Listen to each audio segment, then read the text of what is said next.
Poor black girl gives sandwich to millionaire in disguise. He shows up in a Rolls-Royce and changes her life forever. Please like, share, and subscribe, and watch till the end. It was a hot afternoon in the small dusty streets of Santa Rosa, a forgotten corner of the big city where rich people never came. The houses were made from broken bricks, some with plastic for windows. The air always smelled of smoke and sweat. And in the middle of it all lived a 12-year-old girl named Luciana Ribeiro. Luciana was dark-skinned, with eyes that looked like they could see through lies. Her hair was thick and tied with pink plastic beads. She wore her old-school uniform every day, even though the color had faded to almost gray. Her shoes had holes, and she had to stuff them with tissue paper so they wouldn't hurt her toes. She lived with her grandmother, Mama Dita, who was very old and always coughing. They had no TV, no proper bed, and no fridge. They barely had enough to eat. But Luciana didn't complain. She just smiled, held her grandmother's wrinkled hand and said, "We'll be okay, Mama. We have each other." That day, Luciana walked home from school, her stomach empty. The teacher had given her a small sandwich for helping clean the board, just a dry slice of bread with a little peanut butter. It wasn't much, but to Luciana, it was gold. She placed the sandwich gently into a piece of brown paper and held it close to her chest. As she walked past a pile of old tires near the corner store, she saw a man sitting on the ground. He had a long beard, dirty clothes, and no shoes. His hands were dark with dirt, and his face looked tired, like someone who hadn't eaten in days. People passed him like he was invisible. Some laughed at him. One boy even kicked a stone toward him and shouted, "Get a job, you lazy dog." Luciana stopped walking. She looked at the sandwich in her hand. Then she looked at the man. Slowly, she walked over and sat beside him on the sidewalk. "Hi," she said quietly. The man didn't reply at first. Luciana opened the paper and broke the sandwich in two. "You can have half," she said. "I already had a big lunch anyway." She was lying. She hadn't eaten since breakfast, which was just boiled water and salt. The man looked at her, surprised. "Want to give me that?" he asked in a tired voice. Luciana smiled. "It's not much. But peanut butter is strong. It fills your belly." He took the sandwich with shaking hands. "Thank you," he said. Luciana nodded. "My name is Luciana. What's yours?" The man stared at her for a long time before answering. "Eduardo," he said slowly. "My name is Eduardo." "Nice to meet you, Eduardo," Luciana replied. "I hope things get better for you." Then she stood up and walked away. She didn't know that man had secretly followed her with his eyes until she disappeared into her small house down the street. She didn't know that he wasn't a homeless man at all. She didn't know she had just shared a sandwich with Eduardo Vasconcelos, one of the richest men in the country, who was secretly walking the streets in disguise to test people's hearts. 3 days later, Luciana sat outside the house, holding her grandmother's hand as they looked up at the sky. "We'll get your medicine soon, Mama," Luciana whispered. "Maybe I can wash more cars tomorrow for money." Mama Dita smiled weakly. "You are my blessing." Just then, something strange happened. A shiny black Rolls-Royce with tinted windows slowly rolled into their street. All the children stopped playing. All the mothers peeked from windows. Even the dogs stopped barking. No one ever saw cars like that here. Luciana's mouth dropped open. She had never seen anything so shiny. The car stopped right in front of their house. The door opened. A tall man in a gray suit stepped out. He wore sunglasses and shiny shoes. Everyone watched from behind curtains. "Excuse me," he said politely, looking around. "Is this where I can find Miss Luciana Ribeiro?" Luciana stood, confused. "I'm Luciana," she said carefully. The man smiled and removed his glasses. "My name is Marcus Silva. I work for Eduardo Vasconcelos." Luciana blinked. "Who?" Marcus nodded. "Eduardo Vasconcelos. You may remember giving him half a sandwich 3 days ago." Luciana's heart skipped. She gasped. "The homeless man?" "He wasn't homeless," Marcus replied. "Mr. Vasconcelos was testing the hearts of strangers. You passed." Everyone on the street whispered and stared. Marcus knelt so he was eye level with her. Mr. Vasconcelos was so moved by your kindness, he sent me to find you. He wants to meet you again. He also wants to help you. Luciana stepped back. Why? Because good people deserve good things, Marcus said kindly. Your small sandwich meant more to him than you can imagine. Mama Dita, weak but curious, asked from the chair, What do you want with my granddaughter? Marcus turned to her with respect. Ma'am, my boss wants to help you too. He'll cover your medical bills. You won't have to worry about anything. Luciana's hands shook. It was too much. Too fast. Was it a trick? Was this real? Luciana sat in the back of the Rolls-Royce, her eyes wide like a baby's. Everything smelled like leather and flowers. There was cold water in glass bottles. The seats were soft like cake. Marcus looked at her kindly. You all right? She nodded, still too shocked to speak. The car drove through parts of the city she had never seen before. Tall buildings, fountains, and people walking fancy dogs. They finally pulled up to a tall golden gate. Inside was a huge white mansion with palm trees and a giant fountain that sprayed water like in the movies. This is Mr. Vasconcelos' house, Marcus said. Luciana felt like a mouse in a castle. Eduardo Vasconcelos stood at the entrance of the mansion, no longer in rags. He wore a white shirt, gray pants, and a warm smile. Luciana, he said gently, thank you for feeding me when I had nothing. Luciana looked down. It was just a sandwich. It was everything, Eduardo said, his voice soft. You didn't know who I was. But you still cared. That means you're someone special. Luciana swallowed hard. Eduardo took her hand. I have something to show you. He took her to a room filled with books and paintings. From now on, I will take care of your grandmother's health. She will get the best doctors. And you will go to the best school in the city. Luciana gasped. You don't have to. I don't deserve. You deserve it more than anyone I've met in years, Eduardo interrupted. But only if you accept. Luciana turned to Marcus, then looked back at Eduardo. Why me? She whispered. Because the world needs more people like you, Eduardo said. And just like that, Luciana's life began to change. The next morning, Luciana woke up in a bed so soft she thought she was floating on clouds. White curtains danced in the breeze from the large window beside her. She rubbed her eyes and looked around the room, the gold-framed mirror, the bookshelf with shiny hardcovers, and a soft pink rug under her feet. It wasn't a dream. She was really inside Eduardo Vasconcelos' mansion. She slowly stepped out of bed and walked to the door. Outside, a woman dressed in white greeted her. Good morning, Miss Luciana. I'm Clara. Mr. Vasconcelos asked me to take care of you. Luciana shyly smiled. I don't need much. I just want to call my grandmother. Clara bowed her head politely and handed her a phone. She's already awake and doing fine.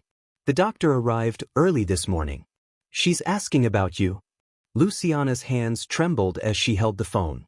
Meanwhile, back at Santa Rosa, Mama Dita sat on a real hospital bed for the first time in her life.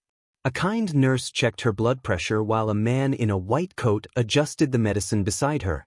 I told you she's special, she said proudly.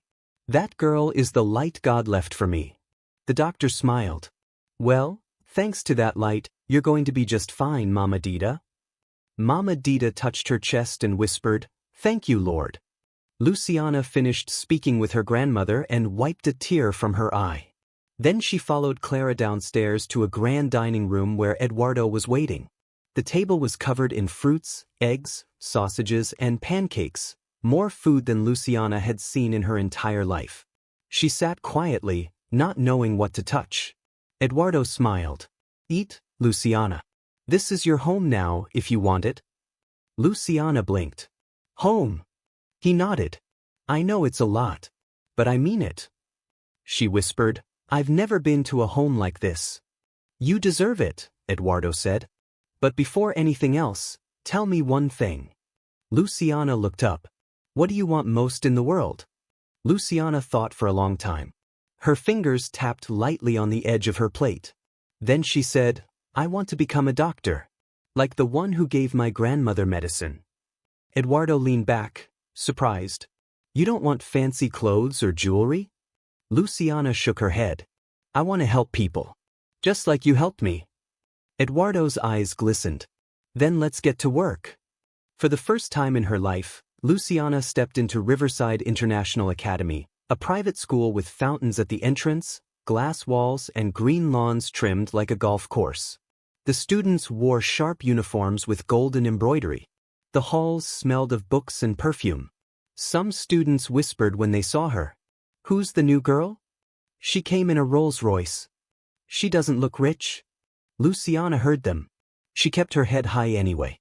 A girl with curly brown hair walked up to her. Hi, I'm Eva. Want me to show you around? Luciana smiled. Yes, please. Eva turned to the others and said boldly, She's with me. From that moment, Luciana made her first real friend. But not everyone was kind. In her third week, Luciana walked into the girls' bathroom and overheard two girls whispering. I heard she used to live in the slums. She probably stole that scholarship. She'll never fit in. Luciana froze. Her throat tightened. That night, she cried alone in her room at the mansion. Eduardo knocked softly and entered. He found her with her pillow soaked in tears. What happened? He asked gently. Luciana sniffed. They say I don't belong. That I'm just a charity case. Eduardo knelt beside her. Do you know what makes a diamond? She shook her head. Pressure. And time. That's how diamonds are made. Luciana looked into his kind eyes. You, Luciana, are becoming a diamond. The next day, Eduardo took Luciana on a ride in the Rolls-Royce again. This time, they stopped at a children's hospital. I thought you wanted to help people, he said. Luciana blinked. We're here too? Eduardo handed her a small white coat. She looked at it. It said, Luciana Ribeiro, Junior Volunteer. Eduardo smiled. Let's get started, doctor. Inside the hospital, Luciana met kids her age. Some sick, some in wheelchairs, some without hair. She talked with them, played games, and helped hand out snacks. One little girl hugged her and whispered, You look like me. Luciana hugged her back. That means you're beautiful. That night, Eduardo gave her a hug and said, You changed more lives today than I did all year. Meanwhile, someone was watching. Far across the city, in a tall building with glass walls, a man sat in a dark room. His name was Carlos Vieira, a business rival of Eduardo Vasconcelos. He watched the news on his screen. Richest man Eduardo Vasconcelos adopts poor girl, promises to fund dreams. Carlos sneered. He's growing too soft. Too generous. The girl, I want to know everything about her. He turned to his assistant. Dig up her past. I want to know her weakness. Weeks passed. Luciana grew more confident. Her math improved. Her English sharpened. She even gave a speech during a school assembly, and the entire hall clapped. Eduardo gave her a small desk beside his own in his home office. She started helping with his charity ideas. She suggested things the adults hadn't even thought of. She's got the heart of a leader, Eduardo told Marcus one evening. Marcus nodded. She's going to go far. But then, the past came knocking. One morning, as Luciana stepped outside the mansion, she saw a familiar face. It was Mr. Rubin, the butcher from Santa Rosa. The same one who once refused to give her bones for soup. He looked awkward and nervous. Luciana, is that really you? She nodded slowly. I heard what you've become. I just wanted to say I'm proud. Luciana smiled gently. Thank you. Then he added something strange. But I hope you don't forget where you came from. Because the higher you rise, the more people will want to pull you down. Luciana blinked. What do you mean? He just shook his head and walked away. Luciana sat on the balcony, legs swinging gently, eyes staring far into the orange evening sky. The air smelled of roses from the garden below, but her heart was heavy. The words of Mr. Rubin, the old butcher from Santa Rosa, would not leave her mind. The higher you rise, the more people will want to pull you down. Why did he say that? What did he mean? Inside the Vasconcelos mansion, the lights flickered on as the sun dipped low. Eduardo had just returned from a long meeting. He looked tired but smiled when he saw Luciana. She quickly tucked her worries away and ran to greet him. He handed her a small wrapped box. "A gift?" she asked, eyes wide. He nodded. "Open it." Inside was a shiny silver necklace with a tiny peanut butter sandwich charm. "It's silly, I know," he chuckled. "But I wanted you to remember where all this started." Luciana laughed softly and hugged him. "It's perfect." But even as she smiled, a strange car was parked a few streets away. Inside the black car, a man watched the mansion with binoculars. Carlos Vieira. He held a folder filled with papers. His assistant handed him a photo. It was blurry but clear enough. Luciana and Eduardo, smiling. Carlos leaned back and smirked. "So this is the girl. The little street angel who now lives like a queen. Let's see how clean her past really is." The next day, Luciana arrived at school like always. Eva ran to her and hugged her tightly. "Guess what?" Eva said, grinning. "You've been chosen to represent the school in the National Youth Speech Competition." Luciana blinked. "Me? Are you serious?" "Completely." Eva laughed. "You'll be speaking in front of 1,000 people." Luciana felt her heart skip. Excitement and fear bubbled in her chest. That night, she stood in front of a mirror, practicing her speech. Eduardo clapped every time she finished. "You're not just smart," he said. "You speak from the heart. That's your real power." But trouble was slowly creeping closer. A few days later, a tabloid article appeared on a gossip blog. "From the gutter to the gold. Who is Luciana Ribeiro really?" The headline screamed in red. The article was cruel. It showed an old picture of Luciana in dirty clothes, carrying a plastic bag through muddy streets. It called her names. Said she tricked Eduardo. That she only wanted money and fame. Luciana saw it on Eva's phone. She froze. The ground under her seemed to melt. Eva turned to her quickly. "Don't listen to this garbage. It's all lies." But Luciana felt like she couldn't breathe. Eyes around the school were already turning. Whispers were already starting again. At home, Eduardo called an emergency meeting. "I know who's behind this," he said. "Carlos Vieira. He's trying to hurt me by hurting you." Luciana looked down. "Maybe he's right. Maybe I don't belong here. I was just a girl from Santa Rosa. I never asked to be famous." Eduardo knelt beside her. "And I was once a boy with no shoes. I became who I am because someone gave me a chance.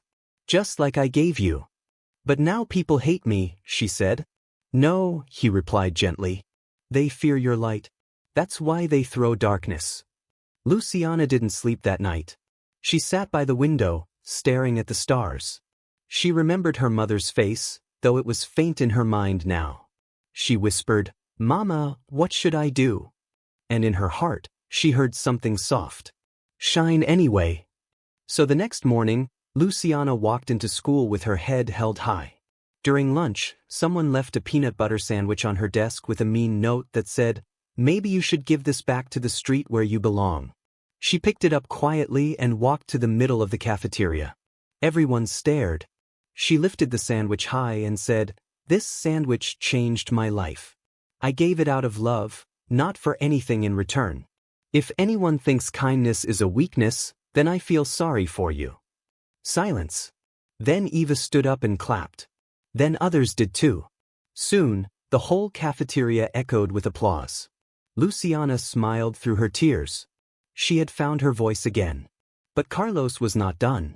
He started spreading fake rumors about Eduardo too, saying the Vasconcelos Foundation was built on dirty money. He even planted a spy inside Eduardo's company. Luciana, now part of the office and trusted by Eduardo, began to notice things. Some papers weren't matching. Some donations were being miscounted. She began secretly keeping notes. She used color-coded stickers on folders Eduardo never looked at. She started comparing signatures, dates, and emails. And soon, a pattern appeared. It wasn't Eduardo. It was Ricardo, Eduardo's son. Luciana felt her chest tighten. Ricardo had always been quiet around her. Cold even. He never joined family dinners or charity events. One night, she saw him in the hallway whispering to someone on the phone. She heard him say, "Don't worry. The girl is just a puppet." She has no idea what's happening. Luciana stood frozen in the shadows. She knew now. She wasn't just fighting lies from strangers. The danger was inside the house. The next day, she gathered every piece of proof she had. She wanted to tell Eduardo, but how could she? This was his son. His only child. Would he believe her? But then something happened that forced her hand. One of Eduardo's orphanage projects was suddenly shut down. A home for 120 children. Because someone had stolen the funds. Eduardo was devastated. Luciana couldn't wait any longer. She walked into his study and placed the file on his desk. Eduardo opened it slowly. His hands trembled as he read the numbers, the names, the secret bank accounts. His eyes filled with tears. Then Luciana said quietly, "I'm sorry." Eduardo closed the file and sat back. His face looked 10 years older. He whispered, "I should have seen this. I wanted to believe my son was good."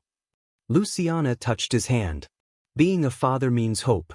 That's not weakness.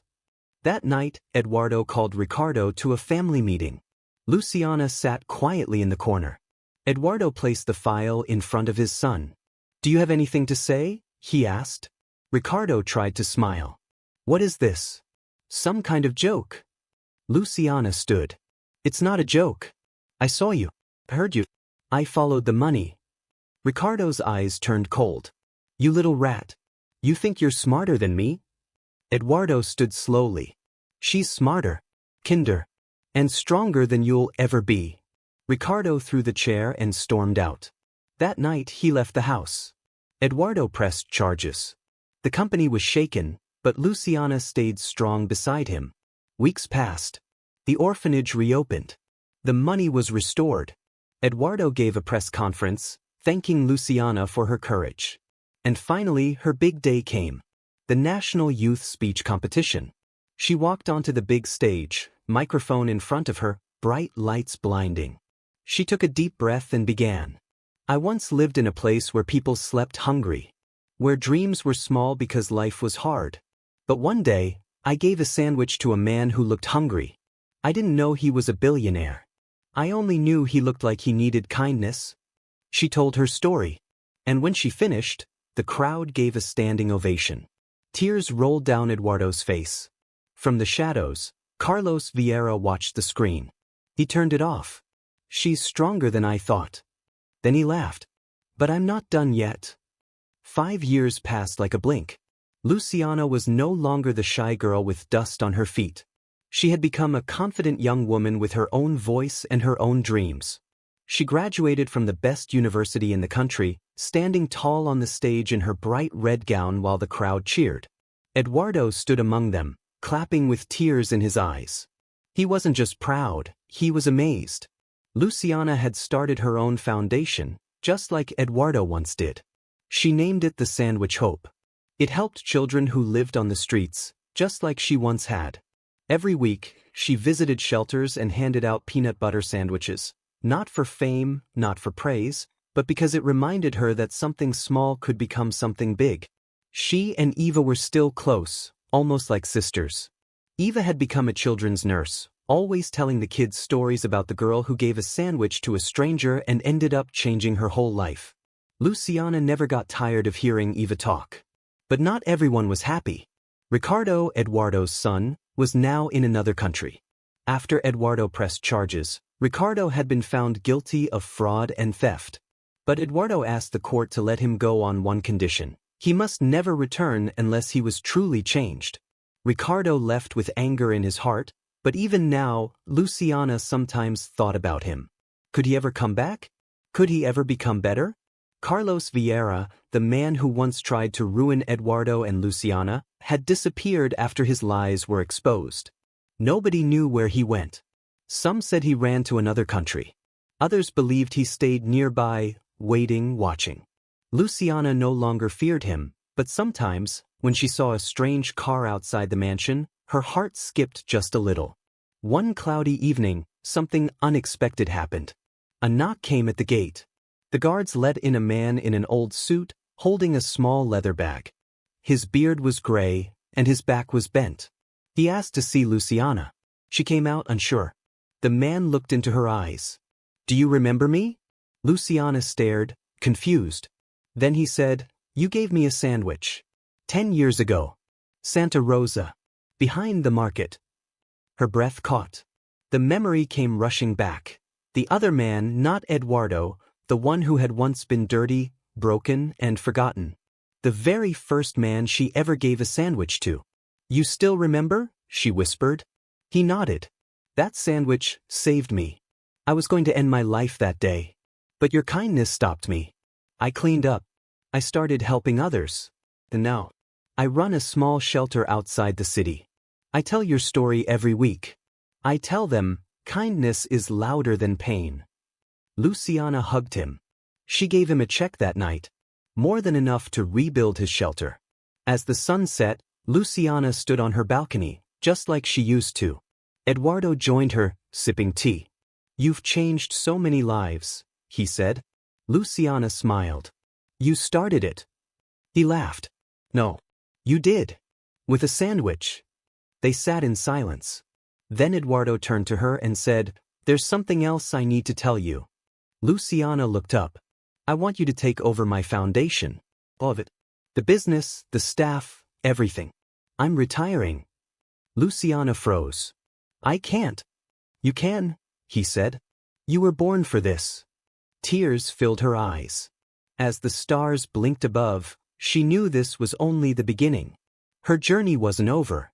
Far away, in a dim room, Ricardo stared at an old photo of Luciana in a newspaper. He whispered, "One day, I'll return." But whether he came back in peace or with fire, only time would tell. And somewhere in the city, a little girl picked up a sandwich and walked toward a stranger who looked hungry. And so, it began again. Thank you so much for watching till the end. If this story touched your heart, inspired you, or even made you shed a tear, please don't forget to like, share, and subscribe to our channel. Leave a comment below. What would you do if a billionaire showed up at your door because of a simple act of kindness? Your support helps us keep telling powerful stories that reach deep into the heart. Until next time, remember, one small act of kindness can change everything. Thank you for watching.